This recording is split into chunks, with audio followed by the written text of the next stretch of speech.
Episode 50 of Sutton Reactions. We have made it. It feels crazy. It feels weird. It doesn't feel like we've done this many episodes of this show, but here we are at episode 50 of Sutton Reactions. Welcome in, welcome one, and welcome all. My name is Sutton Def, your host, where in this show, again, we react to pretty much any and everything that we find interesting, funny, and all things in between. And we do this live. So if you are watching live with us right now, welcome in. Make sure you sound off in the comments. I know I'm a little bit later today for a Friday. It's been kind of a weird day for your boy so far. It's just kind of been like really dreary outside. It's been like raining, it's thunderstorming like right now as we speak. So I apologize if you guys hear that in the background before we get into anything, because it's been thunderstorming like something serious here. What's going on, King Blaze in the chat? What up, Mike? I see you. I see y'all. Make sure you sound off in the live chat. If you're part of the replay gang on this episode, comment down below. Comment down below. Hashtag replay gang, just like we do over on PRP. And yeah, let us know that you were in here. Let us know that you were in here. Let me see here. What's going on, Stretch 52? What up? What up, Zeke? What's going on? Happy Friday, y'all. We made it to another Friday. We made it to another Friday, man. Real quick. Clap it up for that. Made it to another weekend. Made it to another weekend. God is good. God is good. Now listen, we got some things to get into today. Of course, we got our usual. We've got our Liminal Olympics coming up here soon, and we also have some topics to get into. You know, nothing crazy, nothing too crazy, but yeah, we definitely got some things to touch on. See, it's like thundering like really bad in the background. I hope my mic's not picking it up too crazy. But yeah, Sudden Reactions, episode 50. Let's get into it. Like the video.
All right. Yes, sir. We are back with another episode of Sudden Reactions, episode 50 on a lovely Friday, April the 10th. Man, I'm excited for this weekend for one specific reason. As you guys know, I'm a big MMA fan, right? So UFC 327 is this weekend. Yuri Prochazka is taking on Carlos Ulberg in the main event. I know a lot of you guys don't watch UFC, but if you do, or if you're just a casual and sometimes you have it on, you'll watch it, you definitely want to tune into tomorrow night's fight. Super excited about that.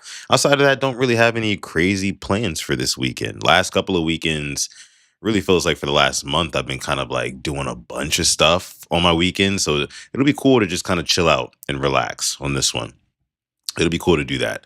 Let me see here. Who else is in the chat? Let me see. My guy Glaucoma is in here.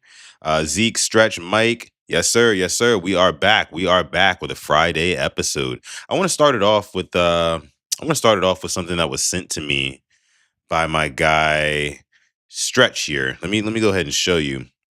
Pull it up on screen. I meant to bring this up a few days ago, but Manny Pacquiao, of course, we knew he was supposed to be fighting Floyd Mayweather sometime this year, but apparently now that fight has fallen out because of some sort of dispute between Manny Pacquiao and Floyd Mayweather on whether it should be whether the fight should be an exhibition or it should be an actual fight that counts towards both fighters' records. At least I believe that is the story. So here's a story here that says Manny Pacquiao takes over Floyd Mayweather's old gym amid rematch tension between the boxing rivals. And I want to read through this because I really want to see what's going on here. Because Floyd versus Manny Pacquiao, as you know, disgusting and gross as it might seem in the big 2026, to you guys, I still low key would like to see that fight. I would. I would like to see them run it back. And the fact that Floyd is kind of like shying away from this being, a fight that actually counts on his record, because you guys know Floyd is 50-0, kind of tells me he doesn't know if he could actually beat Pacquiao at his age. Now, I personally think he can, but nobody knows Floyd better than Floyd. So, and this is kind of telling me right here, like his actions. But let me read through this article. It says, inside a boxing gym once tied to Floyd Mayweather Jr. in the heart of Hollywood, Pacquiao walked past a partially finished ring, pointing toward future placements for heavy bags and glancing at a larger-than-life image of his rival that will soon be taken down. The space, which is set to open this summer, already carries its new identity, Pacquiao Prime Boxing. Let me see. Pacquiao and Mayweather are set to meet again September 19th at the Sphere in Las Vegas, a rematch more than a decade after their record-setting 2015 bout.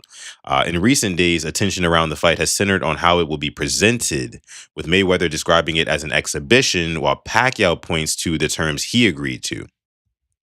Representatives from Mayweather did not respond to requests for comment. He says he knows what he signed, Pacquiao said in an interview with the Associated Press this week, offering a steady matter-of-fact view as he continues preparation for the bout. It comes down to principle for the Filipino boxer who ended his own 4-year retirement last year. The 49-year-old undefeated Floyd Mayweather returns after retiring 9 years ago. Dignity, integrity, Pacquiao said, that's what matters. So it sounds like the contract was already signed for Manny to fight Floyd on, what did they say, September 19th at the Sphere in Las Vegas. It's going to be a huge event, massive in Vegas. It sounded like the contract was already signed. It was not going to be an exhibition. It was an actual bout, right, where it was going to count towards both fighters' records. And apparently Floyd signed the contract, but then after signing the contract, he's going back on it and saying, "Oh no. Can we maybe revise that and let's call this an exhibition, right? Can we do that?" And Floyd's like, I mean, not Floyd, but Pacquiao's like, no, Bubba, like we're doing this. You signed the contract. Your O is on the line now, and I'm getting ready. I'm training. So it sounds like right now the bout is still on. But it'll be interesting to see how this unfolds in the next couple of months, because September is a little whiles away. Let me see. Asmodeus, what up? This is mad different watching on my laptop. Phone is being stupid and not letting me type. Oh man, definitely a different experience watching on a bigger screen. Let me see. Stretch says, I've been seeing Floyd use this fight as collateral for a loan. Ooh. Is that a fact? Let me see. Floyd Mayweather collateral for loan. Let me see if there's an article on that or something. Let me see here. Here we go. Yahoo Sports. Floyd Mayweather took a cash advance payment ahead of Manny Pacquiao rematch, potentially breached multiple contracts for Netflix exhibition. It says a long-awaited rematch between Floyd and Manny Pacquiao is once again surrounded by controversy. Currently scheduled for September 19th. It was expected to take place inside the Sphere. Reports, Pacquiao, things have gotten messy. Let me see. Public back and forth, kind of rematch, roadblocks, yada, yada, yada. Let me see. Over the weekend, confusion erupted when Mayweather suggested during a Las Vegas meet and greet that the bout might be turned into an exhibition and that the venue was not yet finalized. So he said that to the media. That directly contradicts what Pacquiao's side believes they agreed to. As of right now, the fight is still on. There is no termination of any sort, and he has signed for a professional fight. Let me see. So Floyd Mayweather is in breach of his contract. I see. Now, where is this about this cash advancement? I want to see. Because that would be scandalous.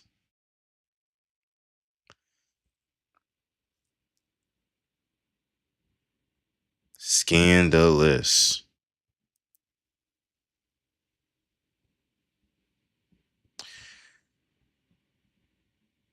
Okay. It was revealed that Mayweather has received payments up front for all of his upcoming bouts and even took an advance on his purse for the Pacquiao fight. Floyd signed three separate agreements across different. Okay, so you know what this is sounding like? You know what this is sounding like? And it may seem obvious. Many of you may have picked up on it before, but it sounds like Floyd Mayweather is in with the Sharks right now. He's in deep with somebody. He needs money to pay back because he probably owes some very dangerous people. That's what it's sounding like right now. Because why would 50 plus year old Floyd Mayweather be signing multiple bout agreements, three fights in 1 year? He was supposed to be fighting Mike Tyson. He's supposed to be fighting Manny Pacquiao, and he's supposed to be fighting some other guy as well. All this year. Why would he all of a sudden sign on the dotted line for three separate bout agreements in 1 year? Again, at his big age of 50 plus, however old he is, he's got to owe somebody some money. And the fact that he took out advancements on his purse for all of these fights just further proves that point.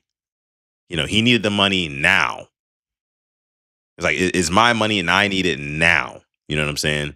Now, I don't exactly know why he is opting to tell the media that the Pacquiao fight might be switched to an exhibition. Like, why would you know what I mean? Like, if you want to make it look a little less fishy, I would say, or I don't know, just stand on something. Just stand on it. You needed the money. You signed on the dotted line to fight Pacquiao. Cool. Now go fight him under the terms that you signed for. No need to, now that you paid off whoever you needed to pay off. Now you want to switch it up and say, oh no, we need to turn this into an exhibition. It can be just a friendly sparring match. I'll tell you one thing: if they turn that into an exhibition, I'm not watching. And I know a lot of you weren't watching to begin with, which I totally understand. But I would watch it if Floyd's O was on the line. I would. I wonder who he owes, man. IRS, yeah. Yeah. Floyd going broke. I think Floyd is broke. I think he is broke. It's because again, it makes no. There's literally no other explanation for signing multiple contracts at once. I'm surprised he's trying to duck Manny. The last few times I've seen Manny, he hasn't looked that explosive. Yeah, and the thing is, Floyd isn't really explosive either. He's got super brittle hands. Uh, and he's a lot slower than he was before. And I feel like Pacquiao, if he is able to land, and I think this is where Floyd knows the danger could be in that fight. Pacquiao, if he is able to land a couple of good shots across I guess they would probably go for 10 rounds, maybe 12 rounds. He could hurt Floyd. And I don't think Floyd really sees it as worth it to risk that. Oh, but he did see it as worth it, to get that advancement. So he could pay back whatever loan shark, whether it's the IRS, whether it is, a mob boss, whether it is who, I don't know. But it's obvious that he owes somebody, and that's why he needs this money so bad. Yeah. Yep. So just wanted to start off with that there. So, guys, I think it's time. Let's go ahead and get into our Liminal Olympics games for the day. Let me know if you're in here. Make sure you're ready up in the chat. If you're ready for the third Liminal Olympics challenge of the week, the third and final. I just want to remind everybody. That your boy did win the last two games. I've won back-to-back games. Back-to-back. Not a lot of y'all can say that you've done that. I think maybe only one or two of y'all. Okay. But your boy went back-to-back. Now, they were co-dubs. So I basically, meaning I split the dub with somebody else because somebody else had the same record as me. The other day, it was Tila. And yesterday, it was Kenny. Today, I'm hunting for my first solo dub. So if you're in the chat, ready up, let me know you are here and ready to rock. Let me see.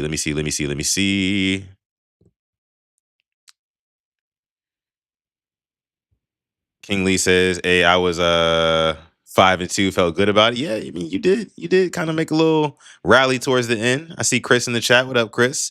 Kenny's in the chat. I mean, look, he ready. Kenny ready to defend that title.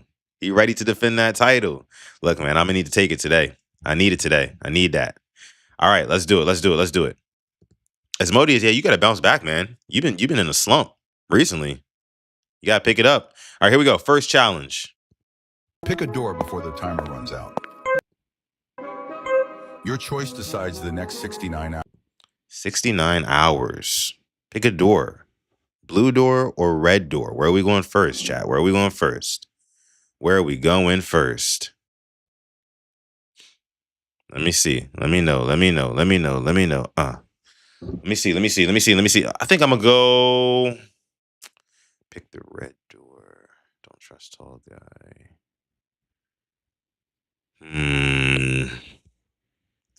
I think I'm gonna go with the red door. Yeah, I'm gonna go with the red door on this one. Reverse psychology is gonna get me. I already know. I'm gonna go with the red door though. I'm going with the red door. Let me see what y'all say. Let me see what y'all say. Glaucoma says red door.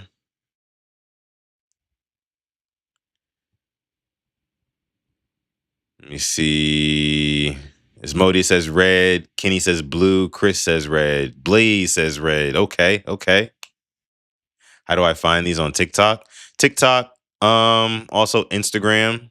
I find them on there too. It's just liminal spaces. That's all. Might start making them myself. Mike says blue. I'm going red, y'all. I'm going red. All right. Let's see. Want to know. Here we come. Blue door, the last subway. You step on What's up, the big cuz? platform. One train waits, doors open, no passengers. Oh, so this is a blue door. Just humming lights. You board. The door's shut. At the end of the carriage, a brown mascot sits upright, glossy eyes fixed forward. You're sure it wasn't there. You blink, it's closer. It never walks. It only moves when you're not looking. The windows show only darkness. The speaker crackles. Final stop. The doors open, every wall is covered in posters of the same mascot. On the newest one, your name. The train vanishes. It wasn't following you. It was waiting. Oh, yeah. Overweight. Red door. The empty apartment. Come on. You enter a quiet, warm apartment. Come on, apartment. Lights glow softly. The table is set. The bed is made. Oh, yeah. Everything feels prepared. Oh, yeah. No one is there. Y'all got the Five Nights at Freddy's. Your phone shows no time. No signal. Outside, the city is frozen. When you turn back, the door is gone. Make sure there's no entities. You're simply not meant to leave. Pick a door before Green Giant. Let's go. 69 hours in an empty apartment. I'll do it. No Wi-Fi, but I'll do it. I'll take it. 1-0 for your boy. 1-0 for your boy. Clap it up if you got the first one correct. Clap it up for yourselves. Listen, if you're 0-1, you need to step it up. Let's move along here. 1-0. 1-0 so far on the day for your boy. Challenge number two. Pick a door.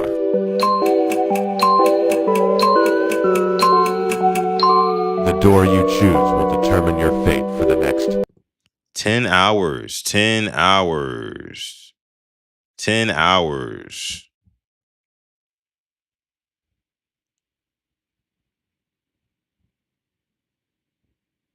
What up, JD?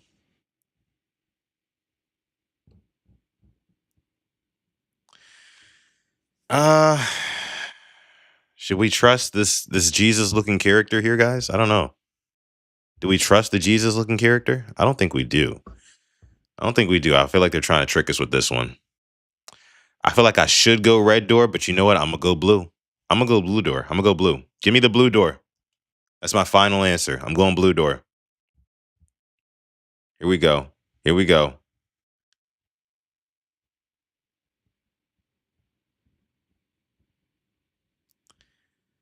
Red was an L. No, it wasn't. And the last one? The first one was you got a freaking entity big ass bear waiting for you when you get off the train. As opposed to an empty apartment. I know I didn't get them mixed up. Chat, have y'all ever watched Euphoria? Yeah, it's coming back on. New season Sunday. Definitely checking that out for sure. Checking that out. All right. Let me go blue. All right, here we go. hours. Door 1, the rainforest. All right, red door's up first. Seems like you definitely picked the... And no, Five Nights at Freddy's is not a win. Exactly. Asmodeus is not. Wait, Red Door? What's going on here? Will determine your fate for the next 10 hours. I got blue. Door 1, the Rainforest Island. Seems like you definitely picked the right door. The air smells warm and humid. Here, the only thing that could annoy you is Socrates, but he's in his own world. Food and drink are no issue, as you can just get them at the Jungle Bar. Niggas in the paradise. Huts on this island feel like they were meant for you. Well, I hope you enjoy your 10 hours here. All right. Door 2, damn, I the should have abandoned red. mine shaft. Oh, damn, Alright, you see, picked look. this door, huh? Alright, anyways, the air smells damp and ashy. You'll most likely feel sick here. Don't worry, that's normal for this place. Food and water are very rare. But if you're lucky, you can find a jet bridge. If you enter it, you'll enter the interior of a plane. There's some food and water, but it's hard to find. You're not alone here. There's an entity here. He has many eyes. If you see him, make sure to hide. If he finds you, then you'll never leave this place. What in the hell is that? Good luck with your 10 hours. All right. That's an L for your boy. It's early L. I haven't been getting a whole lot of early L's lately. I've been starting off hot.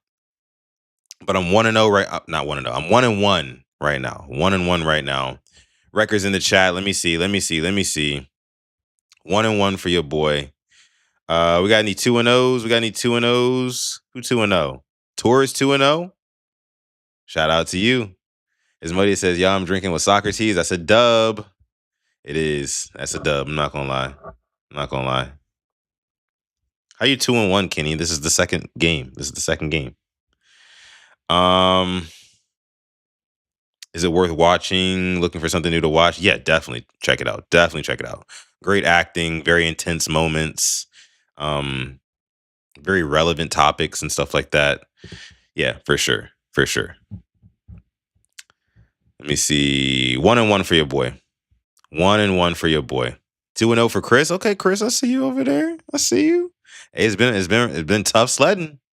Been tough sledding lately, ain't it? I see you bouncing back a little bit. Must be because it's Friday or something. Let's move on. Your boy 1-1. I got to bounce back. Pick a door before the timer runs out.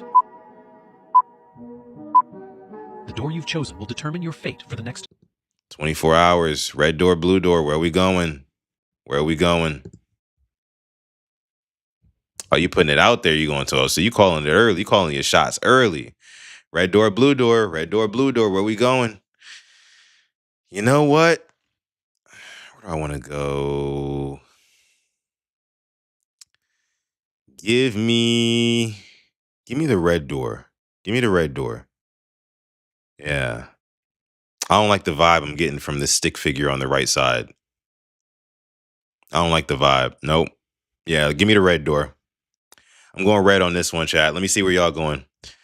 See a couple blues. Okay. Yeah, I see a couple blues. See some reds too. Oh, we kind of split on this one. I'm gonna go red. Here we go. I didn't just mess nobody up. Here we go. Let's go. Let's see. Red door. Come on. Tell me something good. Broken time machine. Now you're stuck in a prehistoric time. You step outside and notice that the air feels thicker and that the trees are taller. Damn, not the T-Rex. You see massive lizards emerging from the fog. Their Oh eyes lock my. onto you. You run. The ground shakes Bro. violently. Leaves whip against your face. The footsteps stop. The forest goes silent. And there's You feel another something warm entity? drip onto your back. What You the fuck slowly was look up. that? Rows of teeth, endless, serrated. You simply were never meant to survive in this era. Blue door. Hell nah. Skyline pool. That's a L. White tiles stretch across a silent pool room, softly lit from above, while one entire wall opens into an endless sky filled with massive drifting clouds. The water is perfectly still. Oh, the music almost threw me. Oh wait, hold on. What the hell? The surface and the horizon become indistinguishable. There is only one rule: do not swim past where the tiles end. You step into the water, and it's perfectly warm, wrapping around you in a way that feels almost reassuring. Congratulations, you are safe here. Well, that's 1 and 2 for your boy. 1 and 2 for your boy. Okay, that's fine. Got to make some adjustments. Not everybody can make it to back, 2-3 Super Bowls in a row. It's very hard to do that. I was going to try to be like the Chiefs and three-peat.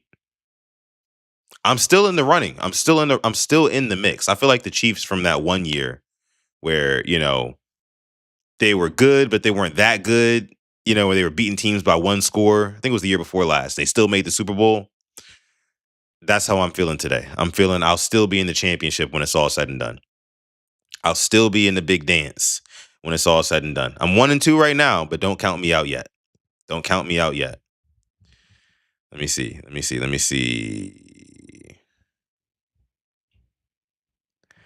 Don't worry about it. Don't worry about it, Asmodeus. I'm going to go there and I'm going to win. 3-0 for glaucoma. That's impressive. That's impressive. Yeah, nobody's surviving in Jurassic Park. Ain't nobody surviving in there. JD, you call it cope, I call it confidence. You call it cope, I call it confidence. Let's move on. Here we go. Challenge number 4. Time for me to bounce back. Pick an elevator, but pick carefully. There is no turning. Okay, where are we going here? We going SpongeBob or we going tall guy?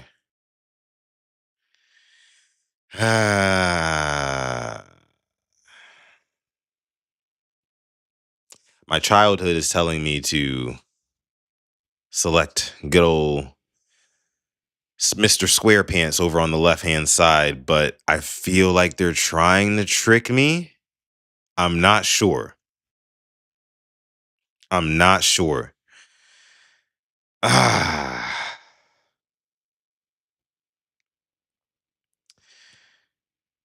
My gut says go with the tall guy. The kid in me says go with SpongeBob.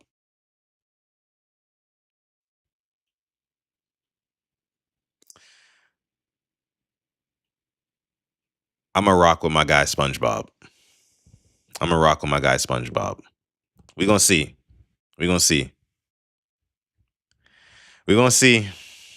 Some of y'all going left with me. Okay. I see you. Picking SpongeBob. There we go. Not just me. Me hoy minoy. I see you, Mike. All right, here we go. I'm picking left. I'm picking SpongeBob. Elevator 1. A day in SpongeBob's life. Okay. SpongeBob greets you inside the elevator with a joyous, toothy grin and a hearty laugh. Right. You ride together in high spirits until the doors slide open to reveal the vibrant, sun-drenched Krusty Krab. You stroll alongside SpongeBob toward the legendary establishment, where he immediately dives behind the grill to flip patties with rhythmic perfection. Right. Soon, you're seated at a barrel table, savoring the world-famous Krabby Patty in total peace. There are no monsters here. The atmosphere is warm, the scent is savory, and you are perfectly safe. Oh, we good. Oh, yes, sir. My guy SpongeBob did not let me down. He did not let me down. Elevator All right, let's see what tall guy got. The architect of errors. You step inside the elevator, but the air is cold and heavy. The overhead light flickers violently, and with a final crackle, the red-eyed entity vanishes into thin air. The doors groan open to reveal a corridor that stretches into infinity, but the very fabric of the dimension is fractured. Walls warp, and reality bleeds into shadow. You walk down this decaying hall until you stumble into a vast, silent warehouse. A single, weak bulb pulses above, then dies. Before you can even blink, the entity emerges from the void, stalking toward you. You picked wrong. Oh, shit. You lost. Damn. Yep.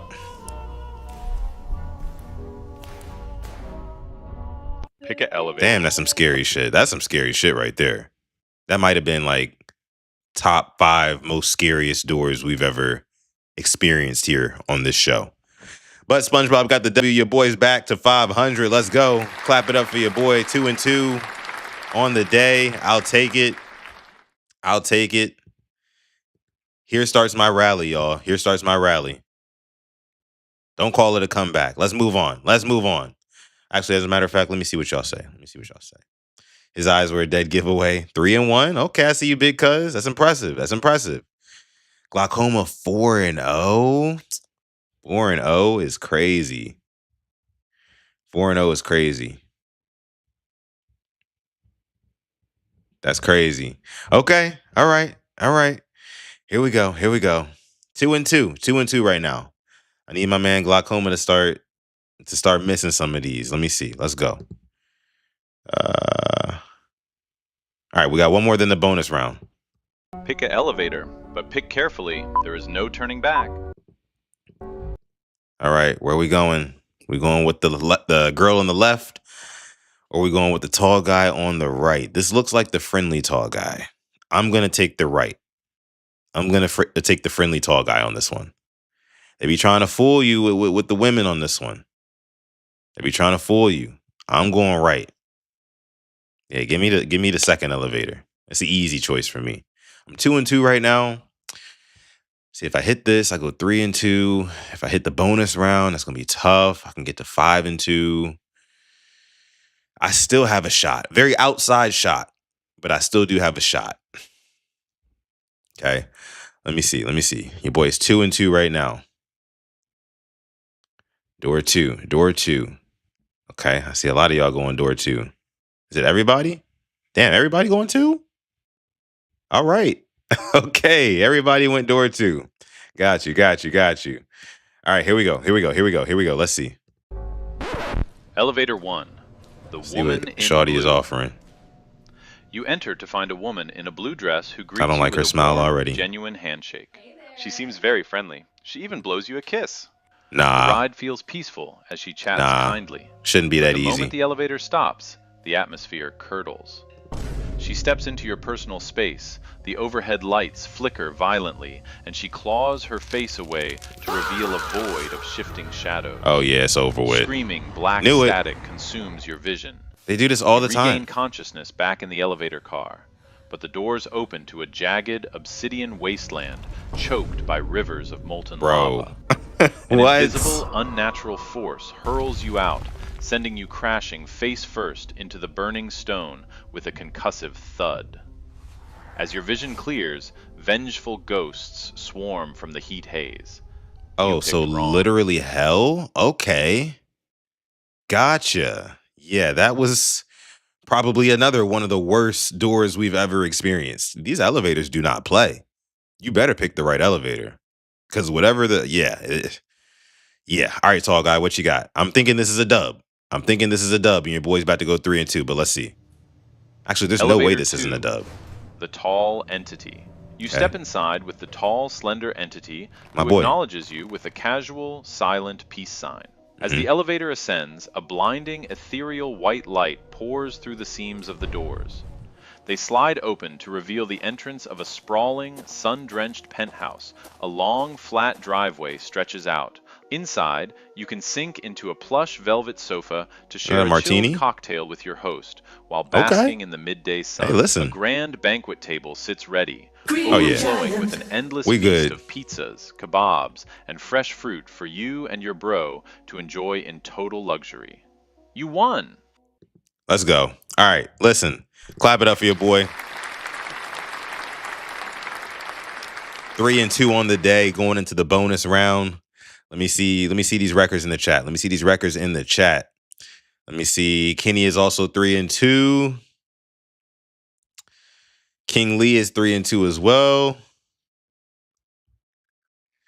Let's see. 4-1 for King Blaze. Okay. Taurus 3-2. Taurus, you started off strong. I don't know what happened. You started off strong. Asmodeus 4-1. Okay, so we got a couple 4-1s, which means I'm still in it. We don't have any 5-0s, right? Or do we? Oh, glaucoma. That's right. Glaucoma is 5-0. Dang. So at the very most, I could tie with glaucoma. At the very most. Your boy's not going to get a solo dub today, guys. I only got 3 wins. Even with the bonus round, I still can't beat out glaucoma in this one.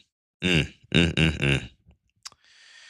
damn, 5-0. I mean, hey, listen, man, clap it up for glaucoma. Hey, can't lie. That's tough. That's tough on a Friday. But you guys know what's next. You guys know what is next. We got the bonus round coming up here. And if this is your first time joining us, bonus round. If you get it correct, it is worth 2 wins on your record. If If you get it wrong, it's still only worth one loss. Okay. So if you think you still got an outside chance to maybe make it back to 500 on the day, or maybe even make it to 5 wins, listen, man, this is your opportunity. This is your shot. Here we go. Bonus round. Hide quickly. All right. We got Jason Voorhees after us today, guys. We got Jason Voorhees after us. Where are we hiding at? Where are we hiding? Pick your hiding spot. Let me see. Where are we going? Where are we going? Where are we going? Where are we going? Where are we going? Let's see. Where do I want to go in this one? I think I'm going to pick. Give me. Damn, this is a tough one. Because I feel like he's going to come from the bottom left side, which means I should go.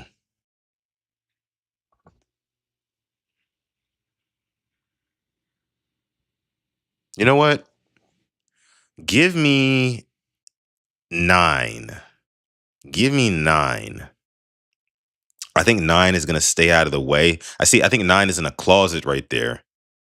8, if anything, is going to get done up before 9 does. You got to go through a lot of obstacles to get through 9. So I'm going to go 9. I'm going to go 9. That's where I'm going. Let me see. Y'all ready to lock in your answers? Lock in them answers. You could change last second. That's okay. That's all good. You can do 9. Blaze says 9 as well. Glaucoma says 2. Asmodeus says 10. Okay. Stretch says 3. Kenny says 5. Make sure you hit that like button. King Lee with the most important comment right here. Hit that like button, y'all. If you're watching on YouTube, thank you so much. Appreciate it. We're trying to grow this channel, Sutton Reactions. Again, if you're watching on the Purple Rain podcast, scroll down to the description. If you're wondering, why can't I see everybody else in the chat? Scroll down in the description if you're watching on PRP, right? And click the link and come join us on the Sutton Reactions channel. Glaucoma says, I never win this round. What did Glaucoma pick again? Let me see. What did Glaucoma pick? 2. You went 2. Okay. Let's see. All right, let's see. Here we go. Bonus round. I'm going 9. I'm looking to go 5 and 2 on the day and get a co-dub. Let's see. I'm going 9. Here we go. Hide quickly. Crap.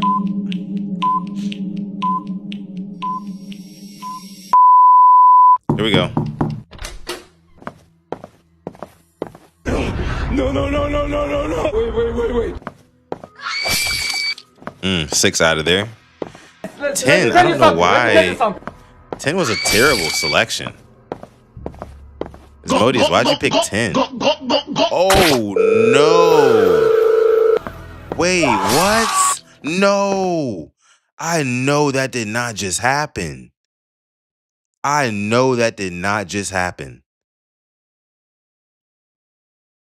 Did he did 3? Wait a minute. Who picked 3? Nah, let me go back. Who picked 3? I got to go back and see.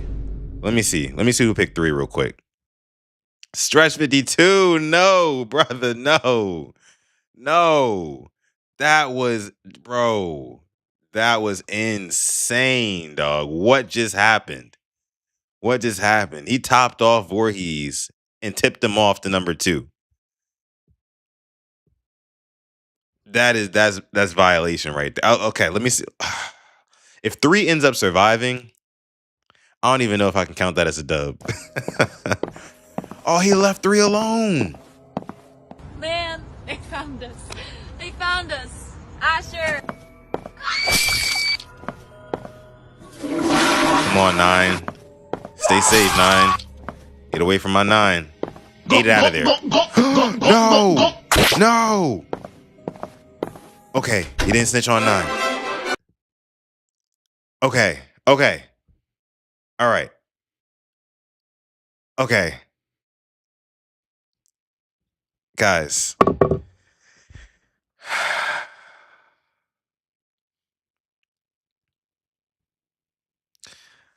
I was truly not prepared for that.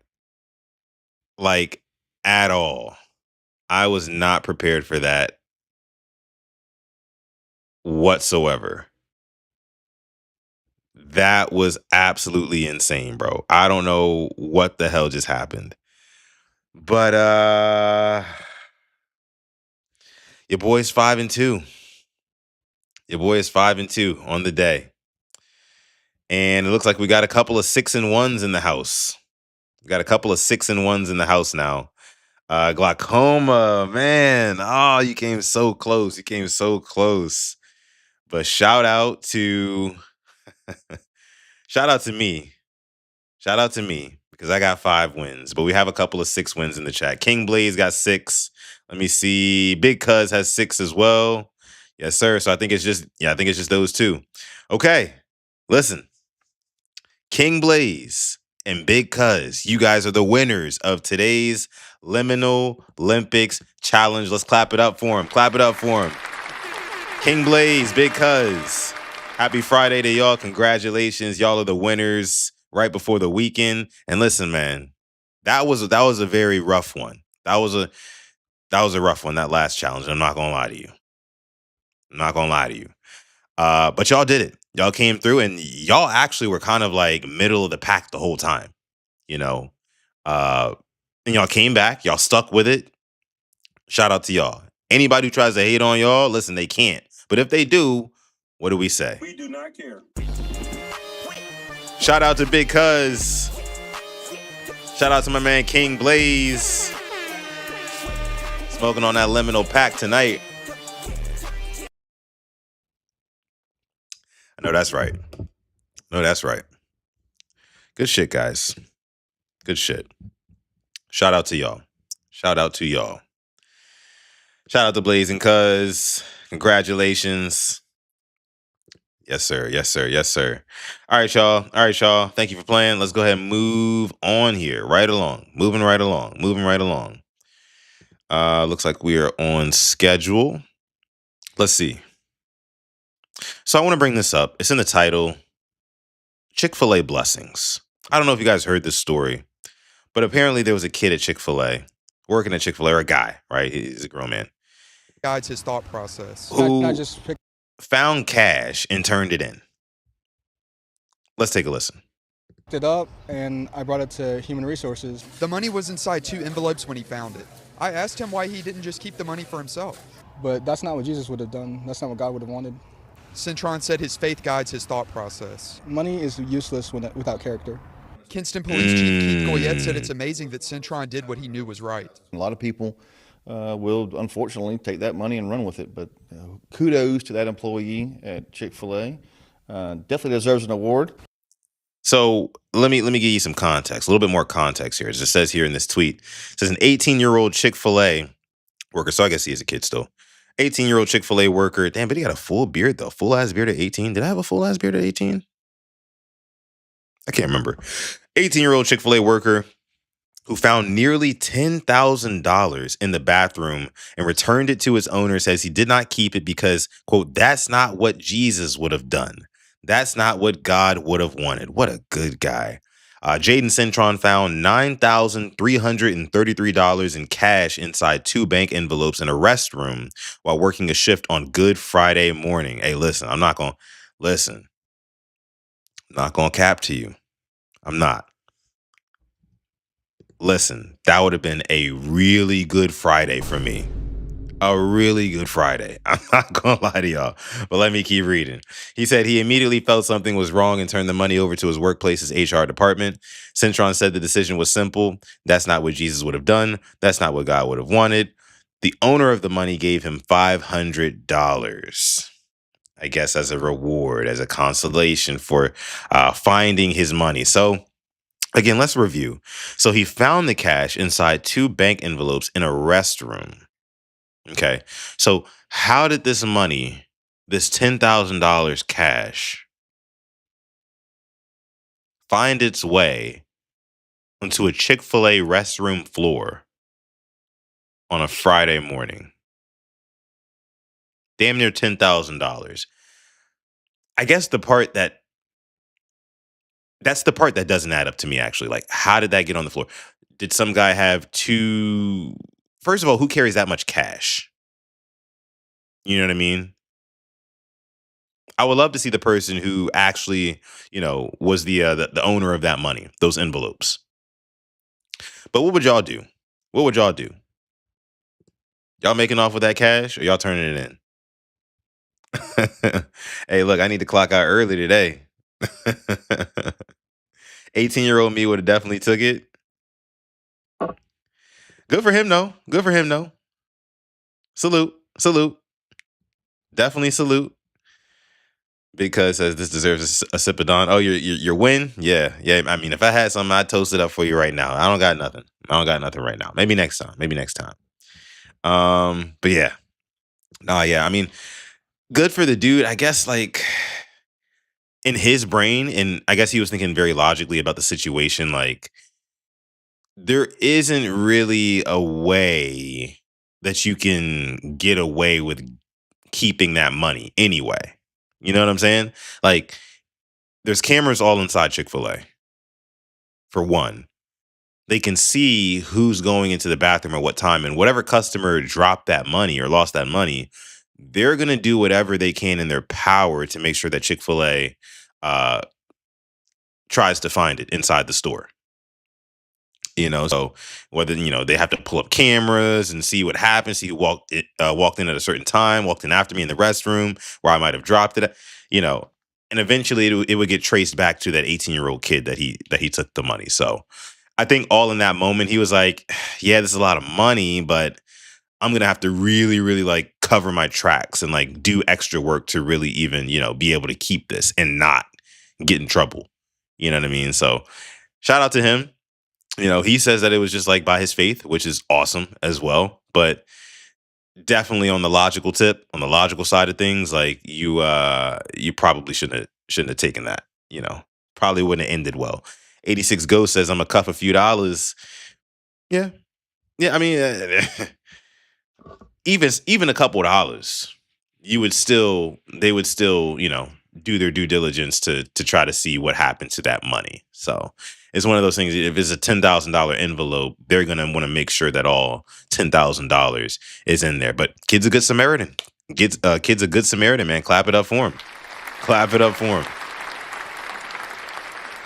Clap it up for him. And where was this at? Kinston? Let me see. Let me ask Grok real quick. Good Friday.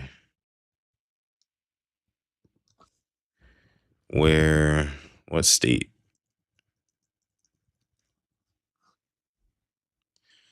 What state was this in? I want to know. Kinston, North Carolina. Wow. I've been there many and many a times. Shout out to him. Shout out to the K. Shout out to the K. But yeah. Okay, so let's go ahead and move on here. What else do I have for you guys on this beautiful Friday? Not so beautiful. Again, like I said, it's like been raining and like storming here literally all day. It's actually kind of annoying that it chooses to do this on a Friday. Am I right? But here we go. Here's what's next. Let's see. So here is what seems to be middle-aged woman, or maybe approaching middle age, and she's talking about how her friends that have become parents are now bad friends to her, and how that makes her feel because she is, I guess, single and child free. I want to talk about something that doesn't get said out loud enough when you're child free, and it's not about not liking kids. Let's be clear. It's not about regret. It's definitely not about not being happy for your friends, because I am. I want to show up. I showed up for the engagement parties. I showed up for the bridal showers, the bachelorettes, the wedding, the mornings of the wedding, for the makeup, the whole thing. And then I showed up again for the baby showers, the baptisms, the birthday parties, the dance recitals, the jogathons, and the school events. And I didn't do this out of obligation, let's be clear. I did it because I actually love my people, family and friends. But here's the part that's hard to say and people aren't gonna like. There's this societal narrative that says, don't worry, when it's your turn, it'll come back to you. But if you're child free, there is no your turn in the same way. There's no equivalent series of life events where people gather around you like that ever again. And even if there are moments worth celebrating, jobs, promotions, houses, your friends with kids often can't show up in the same way that you did for them. They're stretched thin, they're tired, their priorities have shifted, and that makes complete sense. Let me repeat, makes sense. But it can still feel really, really lonely because the energy that we gave so freely, presence, attention, showing up, money, doesn't always come back to you in the ways that it was told it would. And you can be deeply happy with your life and still grieve that. You can be deeply happy for your friends with kids who are married and still feel sad that you don't get celebrated the way that they do and did. Both things can exist. So if you ever have felt that sadness, that disconnect, you're not selfish, you're not doing life wrong, you're just noticing something that's real, and it's valid for those feelings to be acknowledged, and you deserve to do that for yourself. Okay.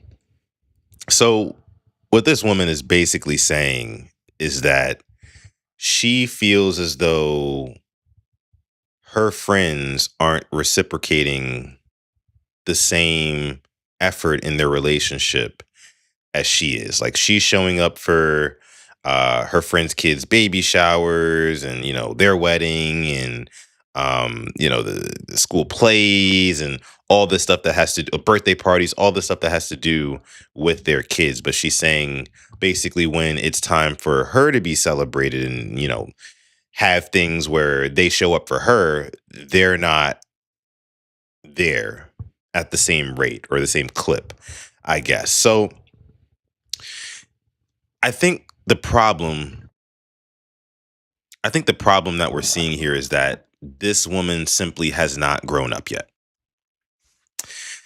And what I mean by that is she still wants to be celebrated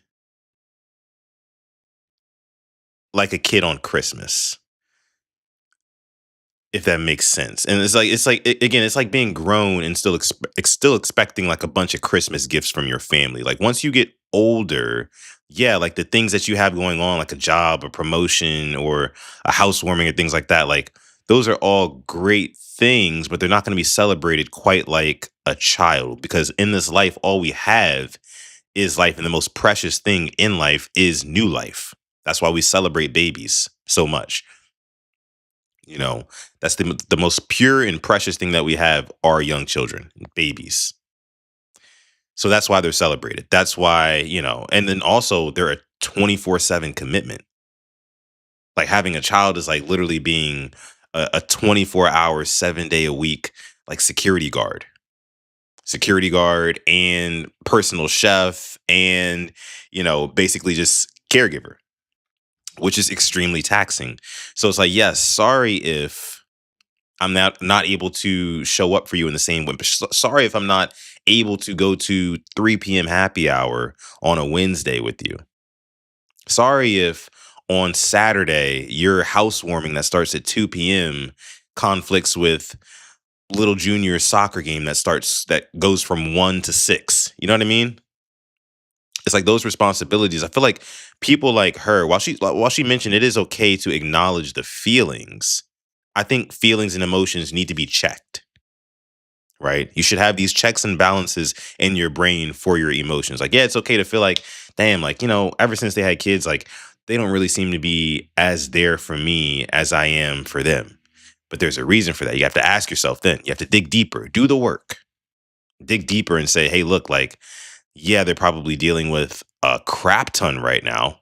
They are constantly having to look after and support and feed and do all these things for this life, and they kind of have to give themselves to that. And I feel like, I guess, her as a childless person, and I wonder if she's single. Somebody put in the chat, says, where's her man at? Because it sounds like a lot of this recognition and recognition and celebration and things like that she's looking for, she could be getting that from a relationship, or she should be. She shouldn't be looking for her friends to give her that. Furthermore, I mean, it's just like, once you have children and you start a family becomes first over everything. You know, it may seem like a double standard, because people who I guess don't have children, they can think like, okay, yeah, it's friends and family. It's like on the same thing, it's on the same level. But like, no, when you have your own children, it's family has to come first. Always, always. It just does, you know? So again, it's okay for her to feel that and understand those emotions. But I think emotions do also need to be checked. Let me see. Went to my friend's baby shower this part Saturday, and I was just happy to be there. Yeah, that's good. This past Saturday, yeah. Yeah. She needs her own hobbies, and sometimes you just be tired. Yeah, I mean, I think that's the biggest thing. That's the biggest thing. When you're not like in the daily grind of it all. And that's the thing, like for me, I don't even have kids yet. But like just logically thinking about like what it takes, you know what I mean? Like it's not hard to understand how somebody might be burnt out, you know, and you're burnt out from a long and tireless work week on top of taking care of your kids. And then anybody with kids will tell you the weekends are for the kids as well, especially when they become like a certain age. The weekends are for the kids as well, whether they have like sports or activities or things that they need to tend to. There's birthday parties, there's all these things, kids are or the weekend is for kids too. And it's just hard. It's tough, So it also depends on like what I would tell this woman personally if I was talking to her is that like, talk to your friends. Like don't judge your friendship or don't measure your friendship based on who shows up to what events. Because life be life and sometimes, and not everybody's going to be able to show up to every one of your events, and you're not going to be able to show up to every one of theirs. But just talk to them sometimes and just like check on them and see how they're doing and have conversations like you used to have. Right? That's where like the connection is built. Not who showed up to my bachelorette party and who showed up to my um you know kids recital, or it shouldn't be that. It should just be like communication is key, basically, is what I'm saying. Talk to your peoples. They want to go to Chuck E. Cheese or to the park or do something. Yeah, they always got something in mind. Always something in mind. But yeah, but she definitely needs her own hobbies though. Sounds bored and single. Bored and single. But T's and P's. Thoughts and prayers to her. Thoughts and prayers to her. All right, what else we got? What else we got here on this episode? What else did I want to show you guys? We talked Chick-fil-A. There was this whole mental load thing. Mental load isn't real. I love it when men tell me that the mental load isn't real because it gives me an opportunity to give them real life examples of the mental load. And there's a viral video that's going around right now that I think is the perfect example of the difference between doing a task and carrying the mental load for a task. And I think this is something that couples fight about all the time, right? A woman will come to her husband and say, I need you to help with the mental load. And he'll say, sure, babe, just tell me what to do and I'll do it. Or tell me what to cook for dinner and I'll cook it. Tell me what to buy at the grocery store. I'll buy it. And what they're not understanding is they're still asking her to carry the mental load. They're just doing the task for her. And those are two separate things.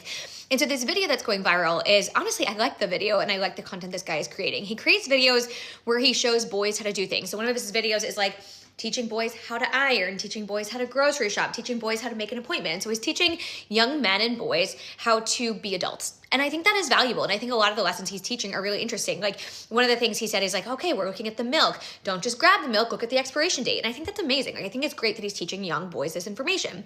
However, so many women have sent me these videos and they've said he's so close to getting it, right? Like he's so close to teaching boys what it looks like to show up as a functioning partner, an equal partner, right? But he's missing the mental load portion because throughout the entire video, he starts off by saying, we're using a list our wife gave us. Our wife looked in the fridge, she looked in the pantry, and she wrote down what she needed.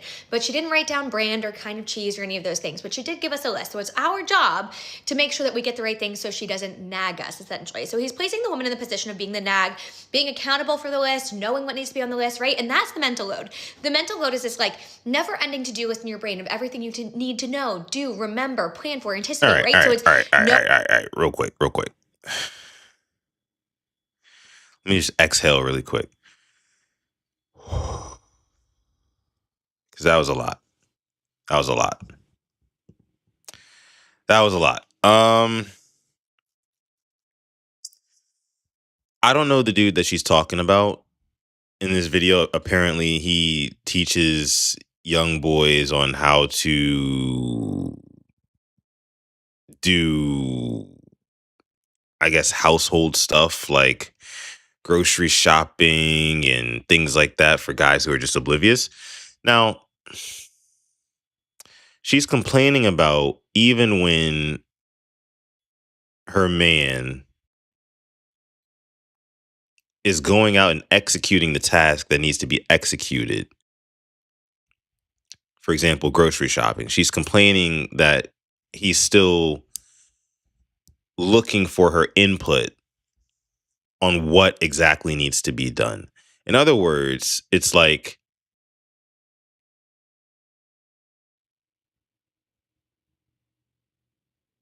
she wants something. And here's the thing about women.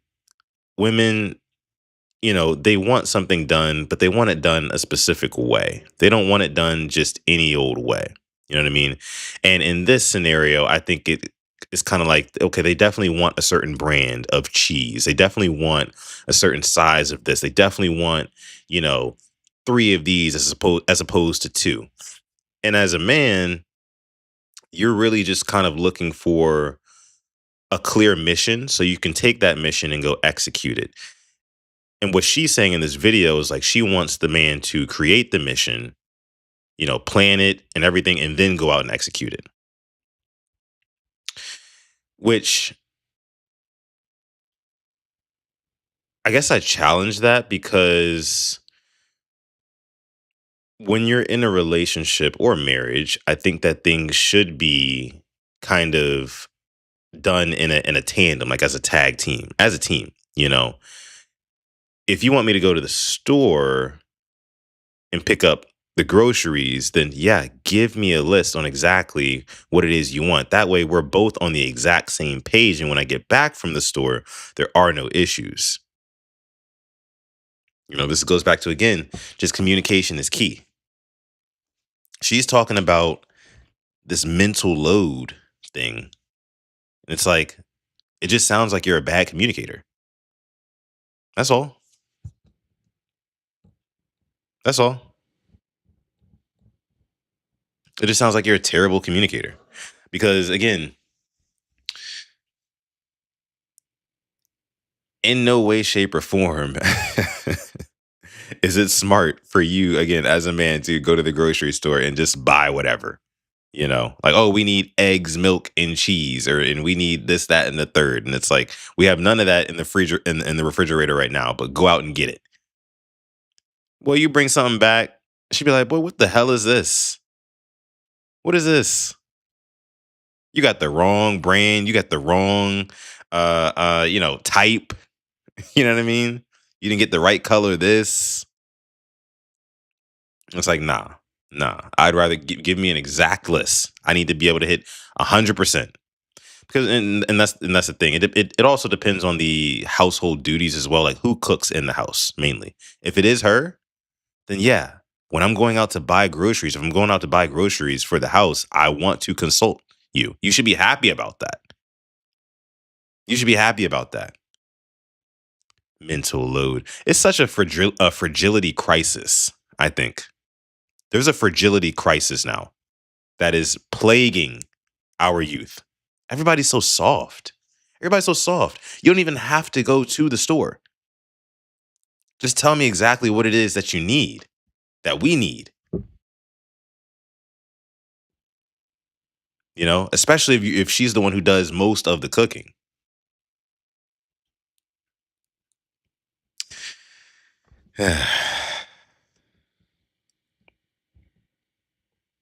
Soft, man. Kobe voice, soft. Soft. What are we talking about here? Don't even got to go to the store. Let me let her keep yapping for a little bit more. Knowing that you need to send school lunch 4 days next week. It's planning dinners for the week, knowing what groceries you have, like knowing that one of your kids loves cheddar and one likes mozzarella. Like, it's just knowing all that information. It's being the person who knows what kind of milk you drink. And in the video, right, when we're talking about the milk, he says, okay, we're looking at the milk, but we don't get any milk, right? We have to get the right milk, but we don't know what the right milk is. So we have to call our wife and ask her. And that is the mental load, right? Knowing what kind of milk is in your fridge is the mental load. And he goes on to say that for a few different examples. He says, well, we can't just buy the apples. We need to buy the right apples. So we're going to call our wife. And he said, you're probably going to call your wife 10 times while you're here because we want to get it right. And I think this is the biggest difference between. Well, okay, so that's a little extreme. If you are literally calling 10, just give me a list. Give me a list. I'll go execute. Now, if I'm FaceTiming you every 3 minutes, okay, I found this. Now, what do I get next? And where do I find that? And what does it look? No, come on. No. That's incompetence. That's incompetence. And by the look of the house that this woman is standing in, assuming this is her home, I would assume that I guess neither her nor her husband are incompetent because it looks like a pretty nice home. Granite countertops she's resting her arms on right now. So obviously y'all got to be making some money. So obviously your spouse is probably not dumb. You know what I mean? There's a difference between asking like, hey babe, like I need a list. I'll go, you give me the list, I'll go out, I'll execute, I'll complete the mission, I'll bring back exactly what's on that list. There's a difference between that, like asking your wife for that, and going to the store with said list and, you know, still FaceTiming and calling every 3 minutes. I understand that part. Good men who think they are carrying their fair share and men who truly understand what the mental load is. Because the mental load is knowing what's in the fridge and the pantry at all times. If you ask me, I have a running inventory in my brain of every single thing that's in my fridge, in my freezer, like everything. That means that you probably do most of the cooking. And if you do most of the cooking, that means you would probably, yes, know what your inventory is looking like. I promise you, like my girl does most of the cooking. I promise you, I don't know, just like off the top of my head, what the hell we have in the cabinets, in the freezer, in the refrigerator. But she probably has that all, you know, up here because she cooks the most. And my girl does the shopping. So it's like, I don't know. It's just about communication. Just about communication. It sounds like you're making something big out of nothing here, lady. It's being the person who knows what your kids like to eat. It's being the person. And then also you're saying like he should know all of these things, you know, about, well, she should, you know, the kids and what they prefer and whatnot. But like there's certain things, I guess, like as a mom, and I don't know her situation, but it sounds like she's with the children a lot more than he is, which if that were the case, then yeah, you're probably going to know a few extra Easter eggs about your kids than dad does. Just is what it is. If you spend more time around them while he's at work, whatever, then yeah, you're going to know the little things. Just saying. But she's yapping a lot. I'm done with her yapping. Done with her yapping.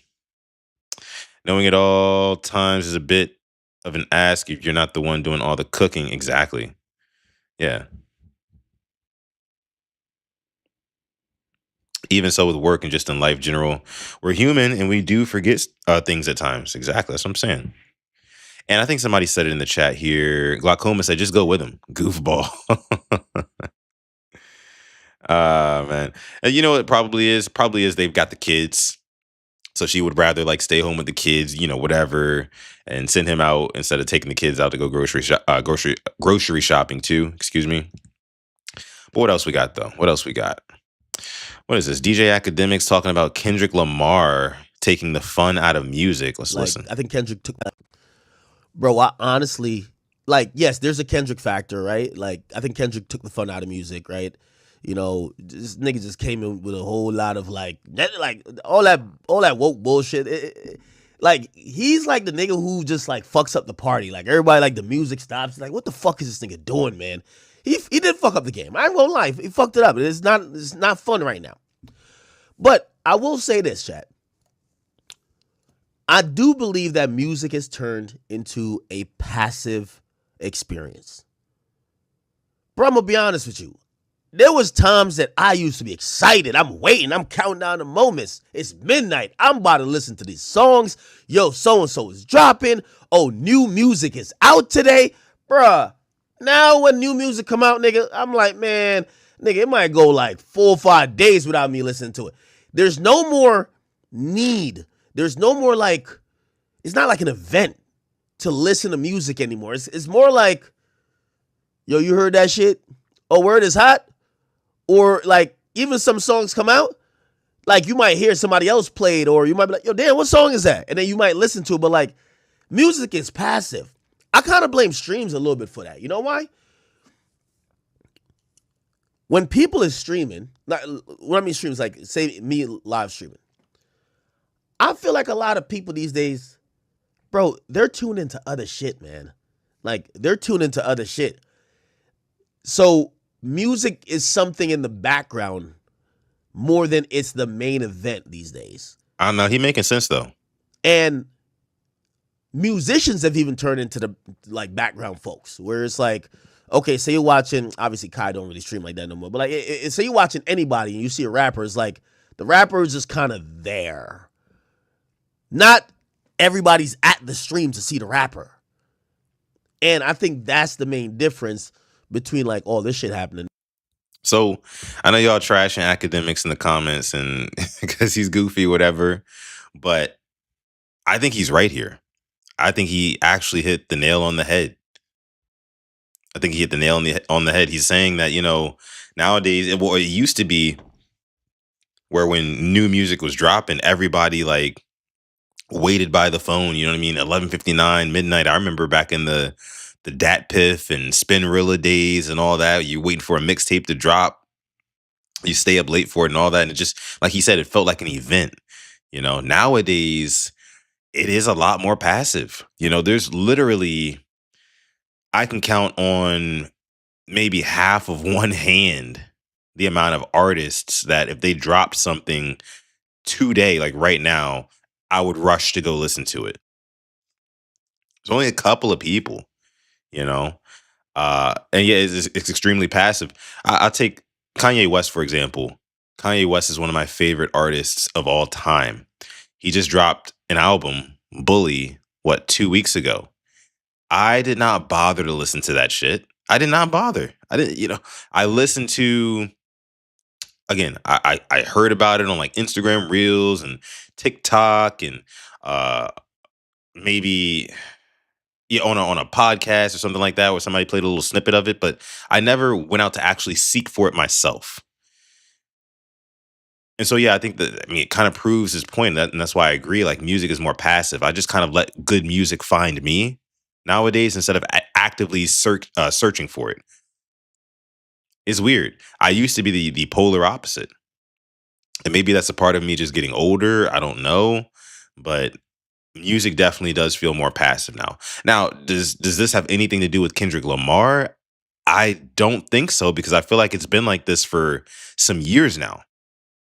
I think it's been like this for some years. I think that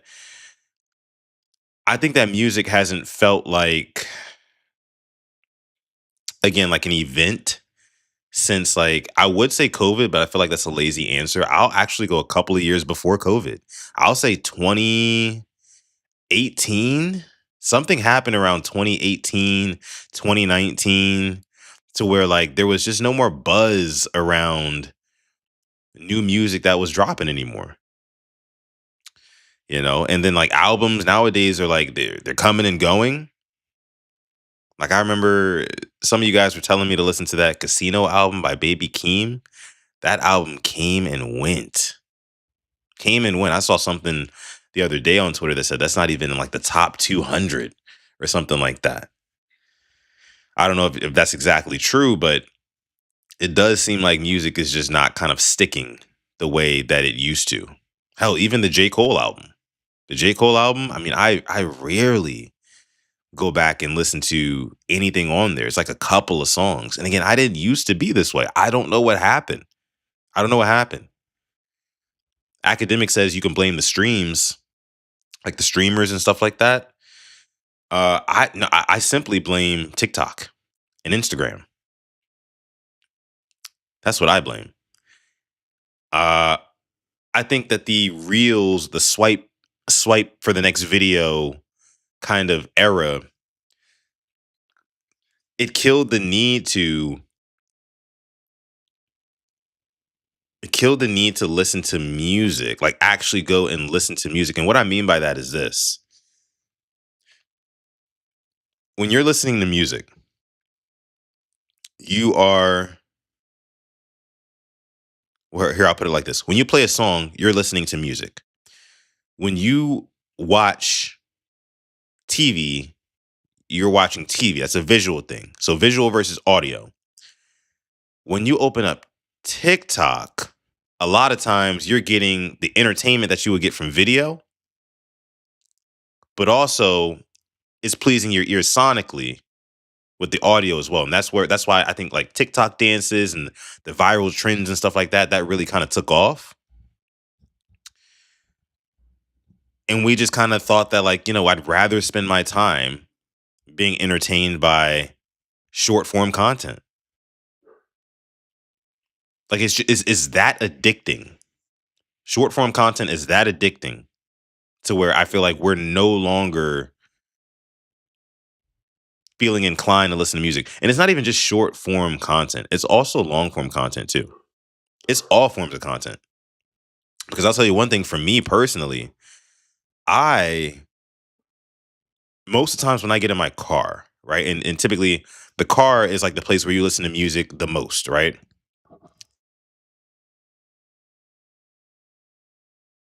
My camera here. Oh. Technical difficulties, please hold.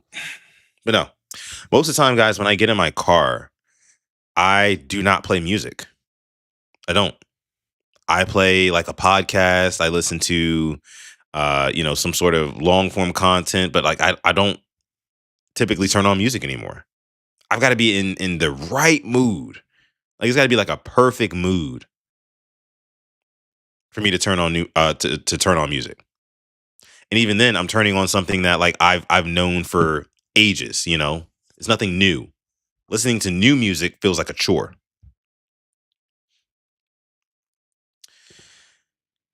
XVY says, Ye brought out Lauryn Hill and performed all his old Kanye songs. I saw that at SoFi. I saw that. I think that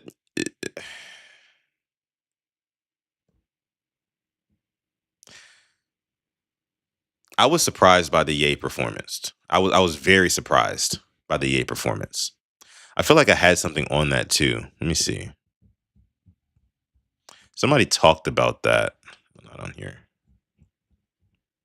I think it was Ebro. Genius. It was hard. It felt like a karaoke concert, but that shit I'm gonna be real with y'all. I don't want to see a concert like that. Why? Based from him or just period? In general. The installations have gone too far, guys. So I can't even see you, bro. I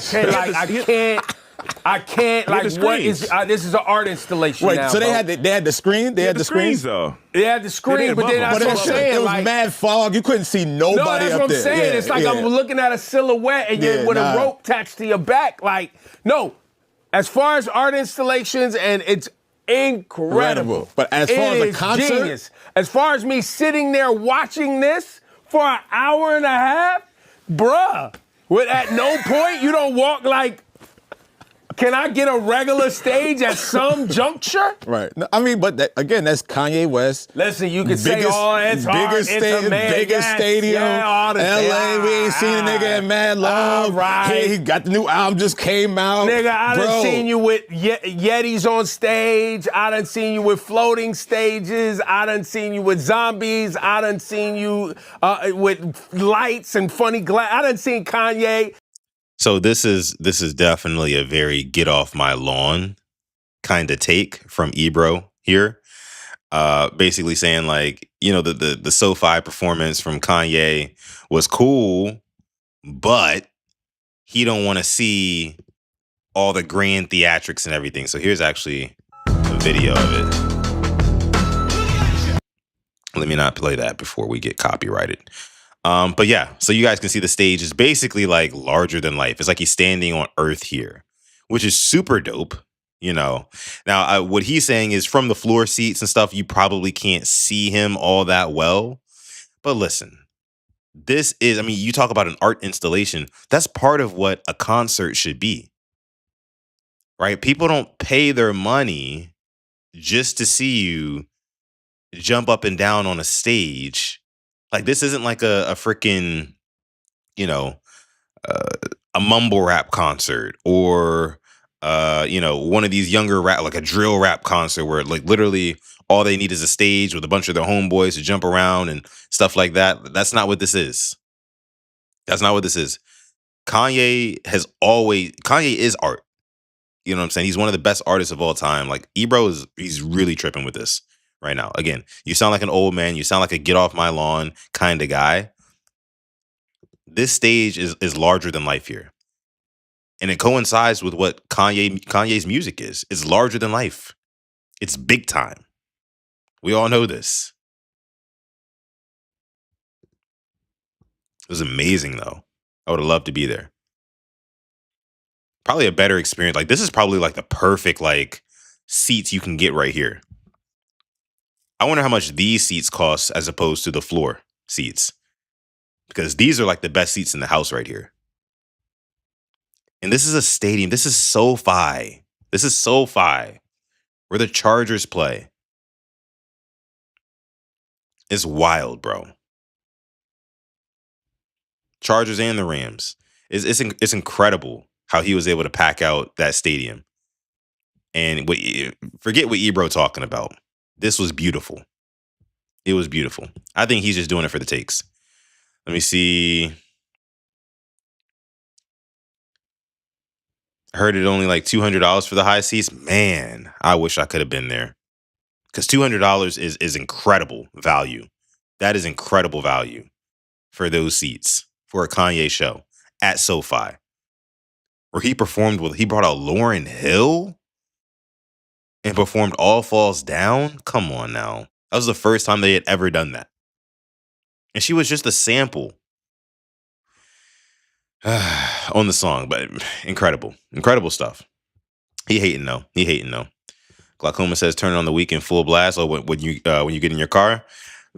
I like the Weeknd. I like the Weeknd a lot. I don't know if I messed with his newest album as more than his previous ones though. Gotta go back and listen to it though. But yeah. Glaucoma also says here, I'm getting older. I listen to mostly the same artists. That's where I'm at with it, bro. It's so hard for me to find new artists and like that. I really like kind of every now and then I'll find somebody that I really, really like. And I'll like do like a deep dive on them. And they're like my new favorite thing for like the next like 2 months. And then I'll kind of like slowly start to dial it back. But for the most part, yeah, I'm the same way. I listen to the same motherfuckers. Same ones. But yeah. Let me see here. I think that was about all I had for you guys today. XVY says, name your top 5 artists that I listen to. Yeah, so I'll go with top 5 artists I listen to. I do love Kanye West. I listen to a lot of Kanye. Some of his old stuff, some of his relatively new stuff.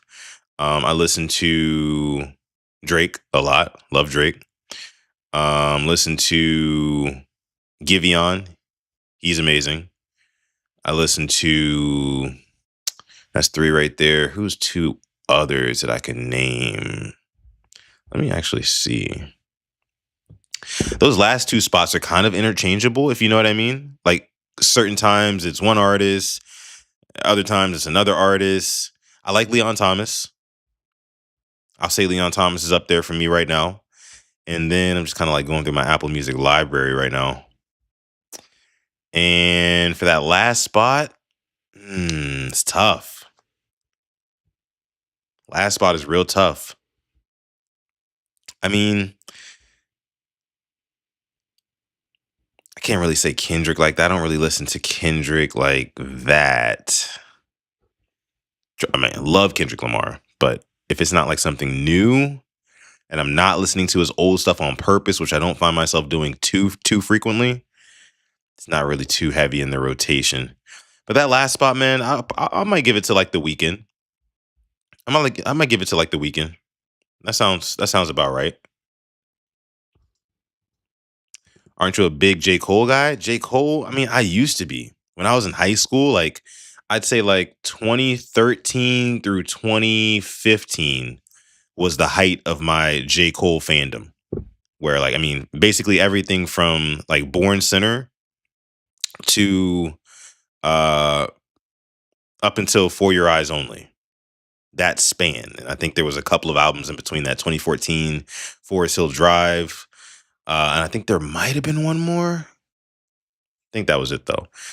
But no, I mean, J. Cole used to be that for me. He still is. He can still rap his ass off. Don't get me wrong. It's just like something with the music nowadays is just kind of missing.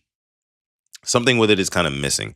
I think it's like the lack of cultural appeal that we get. Like J. Cole used to have songs like Power Trip. You remember Power Trip, him and Miguel? Culturally, just like iconic. Songs like Crooked Smile, culturally, just like iconic. Nowadays, you don't really get that out of J. Cole. He's kind of like, I've already did the whole commercial thing and giving y'all the bops and stuff that you can listen to your car on the radio over and over and over and over again. I'm gonna give you just these bars and kind of like these deep cuts and stuff like that, which is cool. And I appreciate it because again, I love his lyrical ability, but he doesn't really provide as much replay value for me as he used to. He just doesn't. He doesn't provide the replay value for me. No Kodak. Nah. Kodak is like on a special occasions. I like Kodak, but I'm not rushing to hear none of his albums. I'll have to hear it again in passing. If I hear a good song in passing, again, if I'm on YouTube, if I'm on TikTok or Instagram Reels or YouTube Shorts or something like that, or if I hear it out and about, then I'll be like, okay. But again, I'm at the point now where I just kind of let good music find me. Let me see. Have you listened to any of Kevin Gates' new stuff? No, I have not. Not a big Kevin Gates guy. Not a big Gates guy. I don't know what it is. I mean, I have like a couple of like verses that I like that where he was featured on a song, but never been a big Kevin Gates guy. If you want a fun, unique rapper, check out RXK Nephew. Not deep rapper, but very entertaining. Okay, I'll check him out. RXK Nephew. It sounds like some. I don't know. I have to give it a shot. It sounds interesting. RXK Nephew. But all right, guys, listen. I'm going to go ahead and get out of here. Again, this has been episode 50 of Sutton Reactions. Key Glock is a good one, too. Episode 50, thank y'all so much for coming through. Make sure you leave a like on the video. Leave your questions, comments, concerns down below in the comment section. And again, if you want to send me anything that you want me to react to, please make sure you send it to me on Twitter or Instagram at SuttonDef, just like you see down below. I'll see you guys next week. Have a good weekend. Be safe. Peace.